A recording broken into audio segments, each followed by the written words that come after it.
sometimes we don't just fall in love with people. We fall in love with ideas. We fall in love with hopes. We fall in love with fantasies about how the love should be. And in most cases, you find that when someone falls in love, he or she doesn't even know what is always there ahead of him, because during the talking stage, you find that there are several things that happen, and lots of them is promises after promises after promises. And so, whenever you have fallen in love, eventually, now you've made your intentions clear that now you want to get married to this person. You know, whatever was there before marriage and whatever was there in the marriage, or whatever was there when during the talking stage or the courting period, and whatever is there when now you are together in the same roof, it's totally different. I mean, most people sometimes when or during the talking stage, most people tend to like make or have high hopes based on the expectations that they really think of. Like you see, when a guy is seducing you, it's different. With the same, it's different when the same guy is actually staying with you or living with you under the same roof in the name of he has now married you. And so this expectation at some point they do change, because I just met somewhere where somebody was asking a gig. I just made a gig where a babe was asking like, why is it that men sometimes or they change all of a sudden when they are now in marriage? You find like when this guy used to give you money, like maybe 10,000 a month, he used to give you during that talking stage, because he wants you to look good and all that. So when he used to give you that money, you go do shopping, you go make your hair, you go do all that you need. But then immediately this guy now marries you. Now it's a whole different thing, because now the 10,000 that was being left, or the 20,000 that you are being sent like every other month for upkeep, now reduces, or maybe it's being cut by a half. So you tend to wonder what's the problem, what's not happening, and especially you find that this at some point it changes perhaps drastically. Though there are those men that they maintain, there are those men that they don't even think about like cutting off and all that. But then there are those that immediately after that they start to cut off. They cut it off like a half of what they used to give you, and especially now when you have kids, maybe that's the time they will increase it, because they are seeing the need that their kids need to eat, need to go to school and all that. And so today we are going to see more about what are the expectations that perhaps a man or a woman. It's not only for the ladies, but it's for both. Like you find on the same scenario for the man as well. You find that you are dating a lady who used to be like a church girl, and she could barely find her time.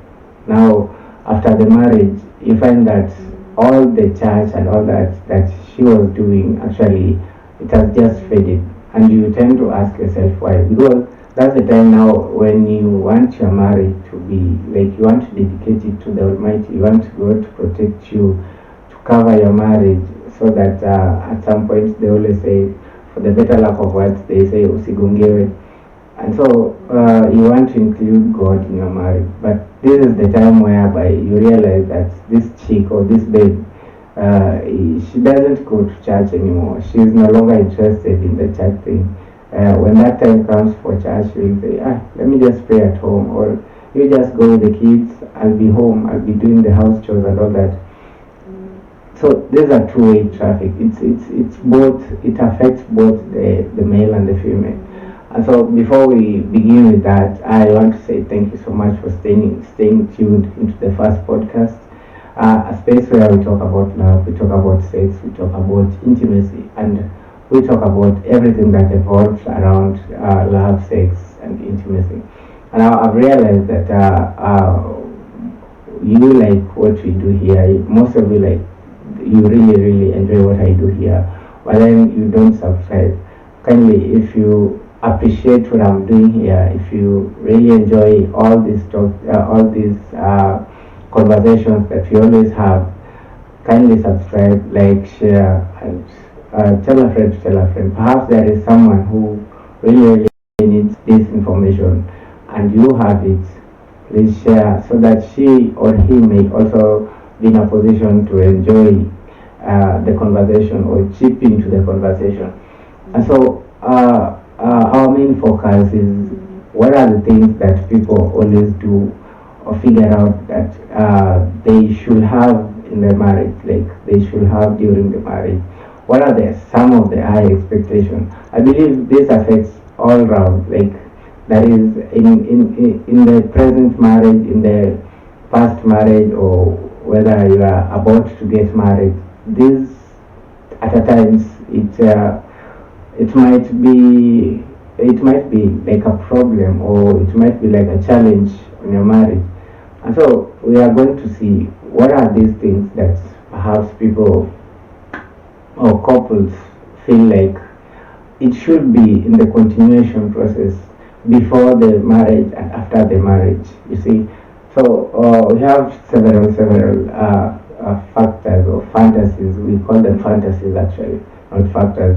We have several fantasies or expectations that couples do have actually, because if you look at even in your present marriage, you find that there are things that you used to like see with your partner when you are in that talking stage, when you are courting, when you used to go for dates, when you used to go for hiking and all that. But when now you're married, those things, they tend to fade away one by one. They tend to just cut themselves off one by one, and you fail to understand, because every other time you ask, they'll be like, no, perhaps time has gone, or maybe we are tired, or something of the sort. So there are several responses that actually people give. Number one is being chosen like every other day in front. So when couples actually during that talking stage, you find that priorities are always like on your cheek, on your bed. Because if you're told anything, you'll be like, let me ask my babe, let me ask my chick. You see, but then this is something that they always expect to continue, because you find that in most cases when you are married and now it ends up bringing a conflict. Take a scenario whereby somebody is married, or you're married, and now your sister comes in, or your brother comes in, or your mom comes in, or one of your relatives comes in, and now you figure out that this your relative, or your sister, or your mother, or your brother, whenever he asks something, or whenever she asks something, you are always quick to give. But whenever your babe asks something, you'll be like, okay, we'll figure it out, and then you take time to actually comply with whatever she says. Now you find that perhaps on their side, maybe on the side of the babe, you will find that when the relative or the or the in-law ask you something, you'll be like, I'll do it. But then on your side, you'll be like, you're always quick to do that thing. And so this always ends up bringing conflict in the essence of like the babe just sees that you always prioritize your family before her, or you always prioritize maybe your brother or maybe your friend before her. And so before that, you couldn't do that. You see, when you're dating, the unexpected thing is when you are dating, you could always prefer the family of the babe first. You see, even when your brother tells you something, I need to do this, can you, please, will you help me with this? And then you'll be like, okay, I'll send you. But then you take time. And then the mom or the dad or the brother or the sibling starts blaming you, like, or you these days you always like you are always seeing your babe, you don't even care about us and all that.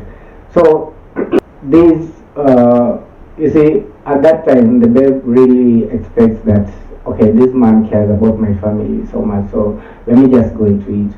But immediately now she gets married to you or you get married to her, and now things change. You'll be like you start putting other things first, perhaps if not your family, but you have other things that you always attempt to first, then her, then perhaps your family and all that, of which this thing, I assure you, it brings conflicts because she used to see them when you're dating.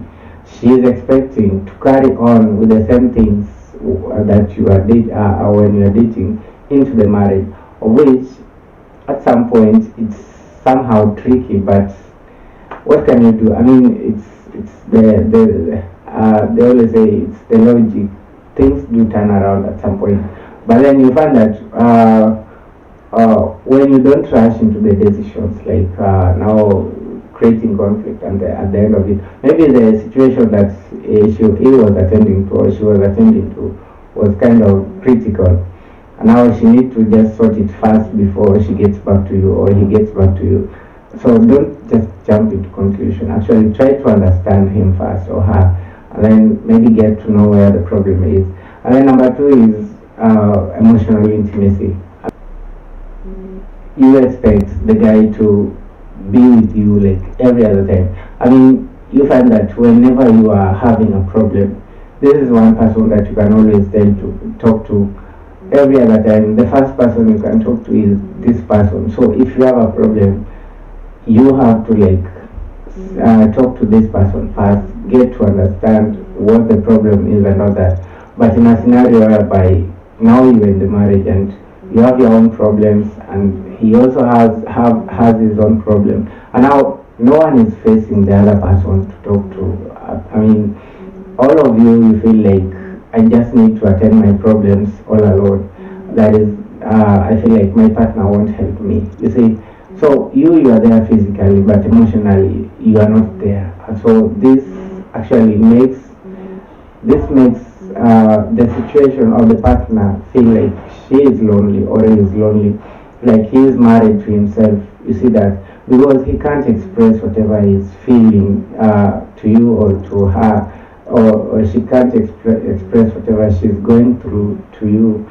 So she'll be like, I mean, I'm all alone in this marriage. So this actually may lead him to make certain steps or make certain moves that perhaps may end up like destroying the whole relationship or marriage. Maybe going to look for that attention elsewhere. And trust me, if that stage reaches, then things are not even good on both of you. So the best thing is, as long as you are there physically, but you are not attending to her emotional feelings, you see, that's another thing that a partner or a couple should actually attend to, because this will create it will create that it will make both of you be close to one another, and so it shouldn't lead to the point whereby somebody is getting all alone because she's not being understood or is not being understood or is not being heard or being attended to. And so that is number two. Number three is forever intimacy. I mean, these things when you are doing them during the courting, the dating period. I mean, you remember when you used to come back home, you give him a kiss, you give her a kiss, you start with the intimacy. Like you used to chat the whole day. You can always call like after every other 2 hours when you're at work, you call, you make sure you hear how she or he is doing and all that. You see, these things they always expect like it moves into the marriage, into the relationship. So whenever you are in the marriage and you be like, you come back home, she's not even giving you a hug, she's not even kissing you, you're not even kissing him or kissing her or giving her a hug, and you're just there. I mean, the day has been rough, but then the person who is even you left at home, you haven't even talked to her like the whole day or to him like the whole day, and so you expect like these things, you expect your intimacy to like go for that long. I mean, trust me, it won't, because these are the things that at some point they boost intimacy.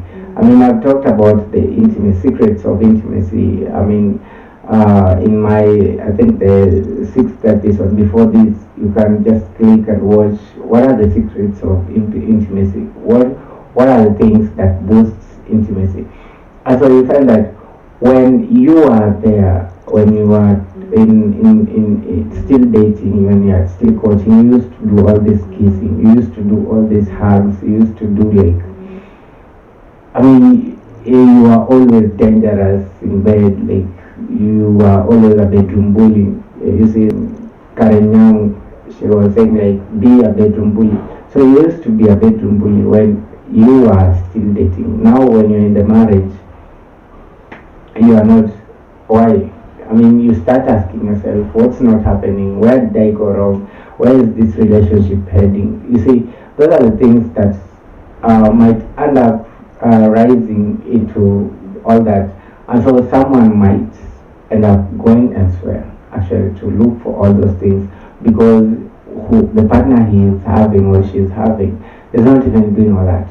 The partner is always busy with work, is busy with the family, busy with the paying rent and all that, the bills. You see, the bills have taken over the relationship, and so you be like, you don't have even a space for like creating that room for intimacy for your partner or your couple, for both of you actually.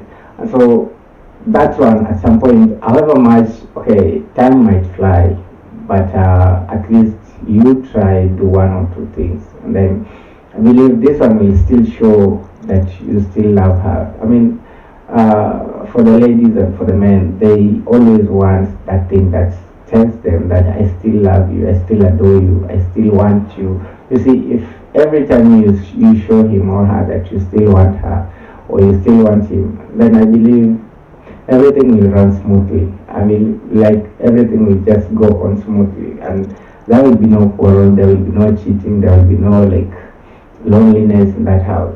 And then the other one is sexual satisfaction, intimacy. I mean, this is whatever I was talking about, Karen Nyamu's bedroom bully thing. You see, they always expect, maybe before you are dating, before you entered into the marriage, you used to like have the extreme sex. Like you used to get that extreme sex until you be like, this is the guy, this is the lady. I mean, the styles you are being given, yeah, they were that extreme that you've never seen or you've never experienced, and so you are getting experience with that along the way. But now when you get into now the marriage, you see, those things disappear. Where do they go to? Do you get tired? Or what's happening? Do you people get tired? Because the energy is still there. I mean, especially when you're still young, when both of you are still young and you be like, you are tired. Why are you tired of? I mean, enjoy the experience. Keep on going on with the experience. Instead of going find it somewhere, find it at home. That's where the whole experience is. So the sexual experience is always something that they always focus on. I mean, I've done also that episode on bedroom secrets revealed. I've done an episode of that, and so it's also on this platform. You can just go check, click, watch the secrets of bedroom that are revealed, that people do hide. You see, and so sexual satisfaction, actually, that's a point of focus. We always say that bedroom is number one thing. Everything starts with the bedroom. When the bedroom fails, there is nothing that will go on. However much that guy is handsome, however much that lady is beautiful, she's pretty. When bedroom comes into place or bedroom comes into the say, then I mean, like the prettiness, the handsomeness will disappear because none of you is enjoying the company of the other. You are not giving each other that sexual experience that they want to experience. And so sexual satisfaction. That is the point. The other one is the shared vision. You see, when both of you are dating, you plan. There are things that you talk about. There are things that you plan, that you want to invest. You want to grow together. You want to have kids together. You want to do all that together. You see, but now when you are inside the marriage, you find that, or you figure out that the focus turns away. Like your focus is on another thing. You no longer talk about the raising kids together. You no longer talk about investment. You no longer talk about buying land or buying things together. You always focus on other things. And I read somewhere that somebody was saying like we are on talking stage, but this guy, every time whatever she's saying or whenever he's saying that he wants to grow, he always say that with whoever I'll be, with whoever who will be there. And so the lady is like, who is this whoever who will be there, and yet I'm here. So you find such things, they always trigger some alarm, because now it's like a dream shattered. When you are there, the dream was on the lights, and now you're in the marriage. Nothing is being talked about, or the marriage, or on the growth, on the development, on raising kids. The dream is kind of totally shattered, and so you are in the dark. You don't know where you are going actually. You are, because your partner is not telling you even a thing. Those things that you used to hear, they are no longer there. Those are the things. I mean, the other one is the misalignment. The other one is misalignment. I mean, the couples after the long, like the silence. You see, when you are together, you always keep talking. Like there is no day that will pass when both of you haven't talked about anything, or you haven't singing someone, or like talked about someone, kusengenya, that is. So when you are there in that marriage, now everything changes. You no longer talk about all those things that you always talk about. You no longer sengenya people or the other couples, or you talk about other couples, how they live their life, how they do their things. You're just there, dull, numb, and I mean, it makes couples feel like they're just roommates, because do you know what roommates do? Roommates, they are always there. If you need sex, I'll give you sex. If you need a kiss, I'll give you a kiss. If you need anything, if you need to eat, I'll cook for you. And then the story is done. That is roommates. Now that's how the whole thing will end up. I mean, there are couples who will also live like that. Like, I need sex, give me sex. I need kiss, give me a kiss. I feel like touching you, come and touch me. I feel like, there is no strings attached there. It's just like, give me, I give you. It's a FWB thing, best friend forever. Best friends with benefits, or friends with benefits. That is the thing. So you find that when you reach the stage of give me, I give you, it's no longer a relationship or marriage. It's just a roommate thing. And so you find that most couples, they reach to that stage of whereby you come home, take a shower, you want sex, I'll give you sex. You want food, there is that food on the table. They eat, they go sleep. The next morning, the same thing happens. He goes to work without even saying hi, without even greeting, without even a kiss, without even a hug. And then he comes back home, the same things, the same trend. So, and then you feel like you are enjoying your marriage. It's not marriage. You are not enjoying anything. The other one is the partnership in everything. That's the own. You see, for a man, he wants to own the house, the home that he is building. And then the same way, the lady also wants to own the home. But now where the difference comes in is the man will always say that these are my things, these are my property, I own these, and you own nothing and all that. So when they were dating, the man used to tell him, you know what my thing, whatever I'm owning is your own. So we are a family. What I invest in is your investment as well. But now when you can come into marriage, like everything change, all that changes, and so you'll be like, where are we heading? So the last one actually is when you are dating someone and perhaps there is this character that is not pleasing you or it's not pleasant to you, you feel like the best way to maybe change this partner is through marrying her. I'll give you a perfect example. I once had a friend who wanted to marry actually. This friend of mine, he went to look for a wife where he wanted a wife, but the category that he wanted were those that always sell their bodies or sell their pussies, and those who always stands alone, like for example the Koinange, those of the Koinange street. So this guy was like, I fallen in love with this lady, but now the problem is he's always in the business, like at night. So the guy was like, I feel like I will change this lady. Reason being, she's pretty for me. I like her and all that. So the guy went on, proposed to the lady. The lady actually agreed. But then after like a year, when they had kids, the lady went back to the same job that she was doing.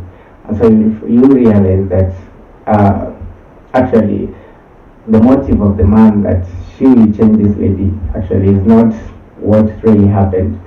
Instead, it's a whole thing, like the repetition took its place. So this is whereby when you are courting or when you're dating, you find a character in someone and you be like, if I marry her or if I marry him, I'll make her change or I'll make him change.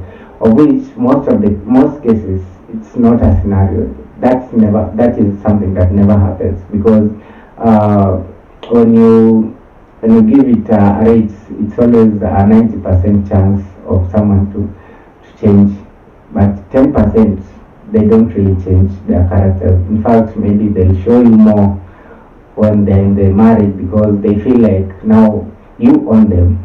I mean, that's the thing. And so you can't do anything to change someone.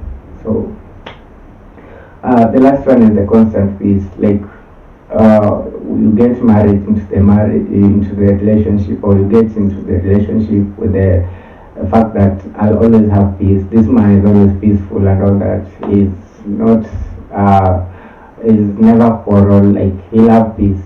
But then when you're there, you find that everything changes. That peace that you always yearn for is not there. It's always a constant fight every other night, a night after the other, a night after the other. You're being beaten, you're being asked to give sex, I mean, it's always beating sex. You are taken to the hospital again the same night after you are from the hospital, 2 days after or 3 days after, you get beaten, you give sex. I mean, that's the norm. So most people, it ends up like making that partner like just go, or maybe because before something bad or something terrible happens, the partner will eventually just leave the marriage and perhaps let you be.